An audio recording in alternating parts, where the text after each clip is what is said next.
The King. Soudain, le temps s'est arrêté. Il est là, sur une petite scène, au milieu de ses musiciens, entouré par quelques dizaines de fans de sa génération, ce qui donne à la prestation une allure familiale. Tranquille, badin, il semble savourer chaque seconde de ce retour aux sources, même si l'on imagine qu'il a dû surmonter bien des tensions avant de monter sur le ring. Destiné à la télévision, le show est filmé par NBC et tranche avec les codes usuels du grand spectacle. La guitare à la main, Elvis a choisi une approche minimaliste, roots, quelque chose d'intime comme pour des retrouvailles avec des amis de toujours, ce public qu'il chérit tant. Tandis qu'il remonte le temps en égrénant « That's All Right Mama » ou « Blue Sweet Shoes », il apparaît clairement qu'il est, sans le moindre doute, le King. Le fait est submergent, d'une évidence absolue. Il n'a aucunement besoin de paillettes et de cotillons, il lui suffit d'être là, de plaisanter et de chanter. À travers cette petite heure de retrouvailles avec un public qui n'a cessé de l'aimer, Elvis adresse une foultitude de signes à l'Amérique. À une époque où la mode est aux hippies barbus et où la contestation étudiante commence à faire la une des médias, Elvis est venu habillé de cuir noir, à la façon du Marlon Brando de L'équipé sauvage de 1954. Sa coiffure qui fait ressortir la traditionnelle banane des rockers et de viriles rouflaquettes est à l'avenant. Elvis incarne une rébellion d'antan qui ne peut que renvoyer un écho sympathique auprès des trentenaires qui l'ont adulé une décennie plus tôt. Eh oui, ce qui apparaissait comme anti-establishment 15 ans plus tôt a désormais été intégré dans la culture, assimilé à une mythologie américaine qui embrasse aussi bien James Dean que Marilyn ou les flamboyantes Cadillac. Avec son look en cuir noir, Elvis accomplit un tour de force.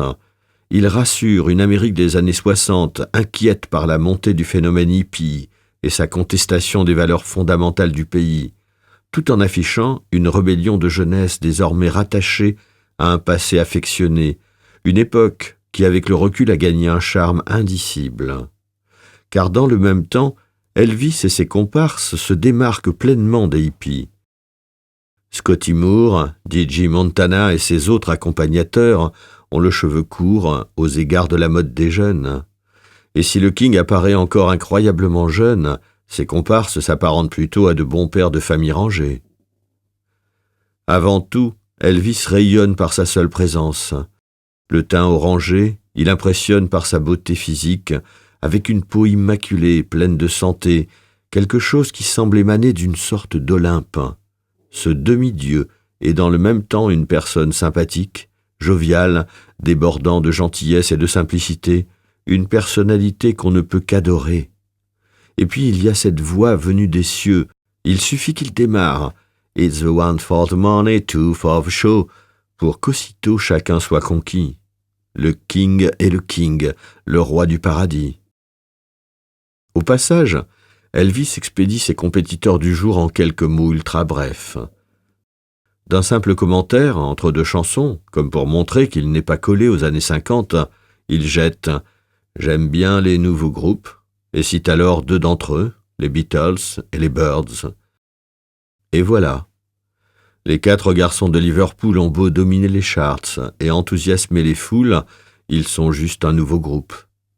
Elvis a parlé de manière spontanée, sans malice, plaçant soudainement les choses dans un autre contexte qui semble aller de soi. En voyant ces images quelques semaines avant Noël 1968, l'Amérique est terrassée, séduite, ensorcelée. Dès le lendemain, Elvis fait son grand retour dans le sommet des charts. Et ce n'est qu'un début. Quelques-unes de ses heures les plus brillantes sont à venir. In the Ghetto, Suspicious Mind sont dans la couveuse. Alors que la décennie était bien avancée, Presley apparut bien dépassé. Depuis le printemps 1962, il n'a plus eu un seul single numéro 1 au hit parade. Ses films ont terni sa réputation et certains ont été des bides. Dégoûté, Elvis s'est régulièrement plaint auprès de son manager, le colonel Parker. Têtu, ce dernier a continué à le faire jouer dans de ridicules romances musicales. Dévasté, le King a traversé de longs moments de dépression qu'il a tenté de compenser de la pire façon en absorbant des antidépresseurs. À d'autres moments, il a tenté de trouver une échappée dans le mysticisme. Pourtant, le colonel Parker a commencé à prêter l'oreille aux récriminations d'Elvis, non pas pour des raisons artistiques, mais parce que les revenus sont en chute libre.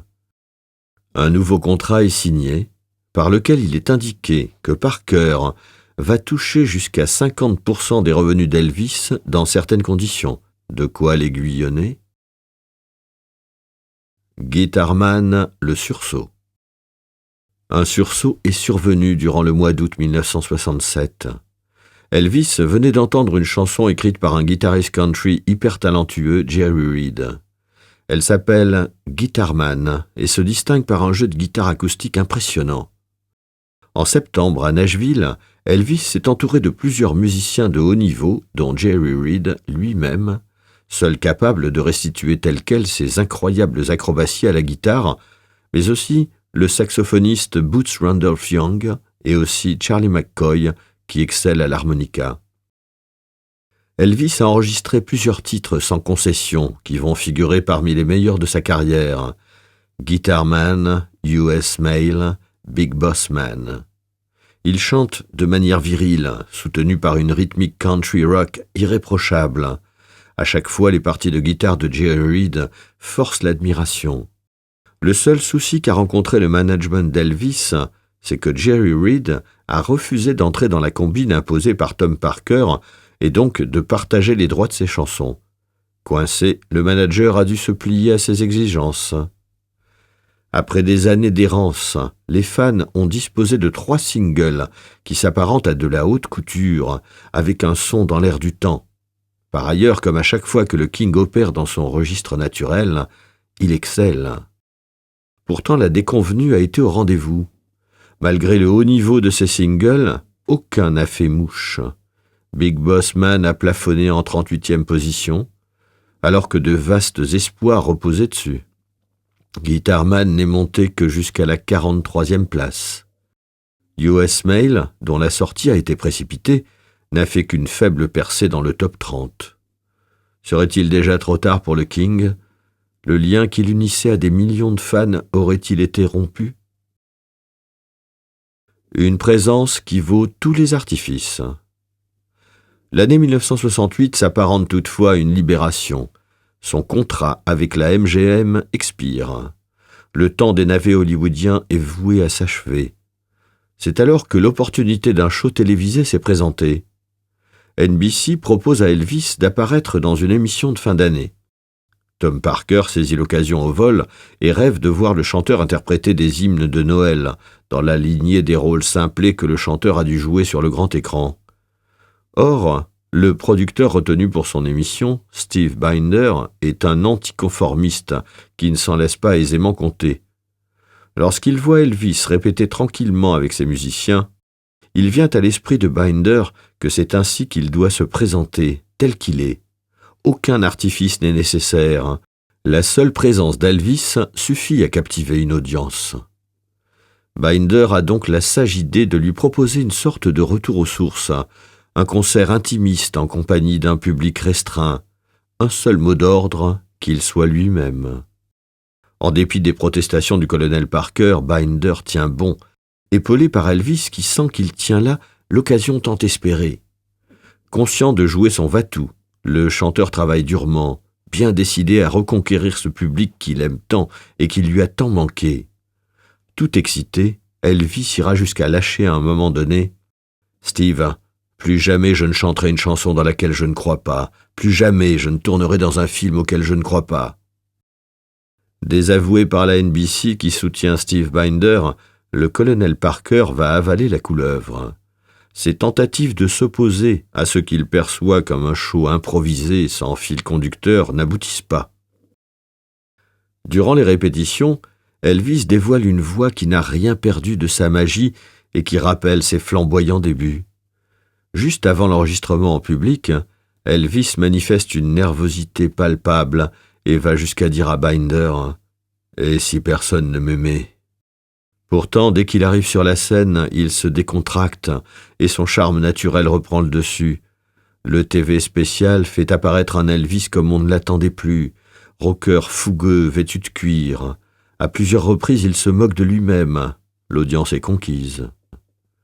Diffusé le 3 décembre 1969, le show révèle qu'envers et contre tout, une partie du public lui est demeurée fidèle. Il recueille le taux d'écoute le plus élevé de l'année. Les éloges pleuvent. Ainsi, le New York Times le décrit comme charismatique. Le single « If I Can Dream » devient son premier disque d'or depuis des années. Revitalisé, le chanteur entre en studio pour enregistrer de nouvelles chansons. Pour l'occasion, il se rend à l'American Studio de Memphis, un lieu devenu mythique pour le nombre de tubes qui y ont été enregistrés, notamment par Aretha Franklin. Elvis va y demeurer 2 mois, de janvier à février 1969, et graver de nombreux morceaux parmi lesquels se trouve la crème de sa discographie, notamment Suspicious Mind et In the Ghetto, Kentucky Rain. Épaulé par une équipe de musiciens de qualité, il chante mieux que jamais. Sur l'enregistrement de Suspicious Minds, Elvis paraît tellement à son aise qu'il se livre à des figures de karaté entre 2 prises.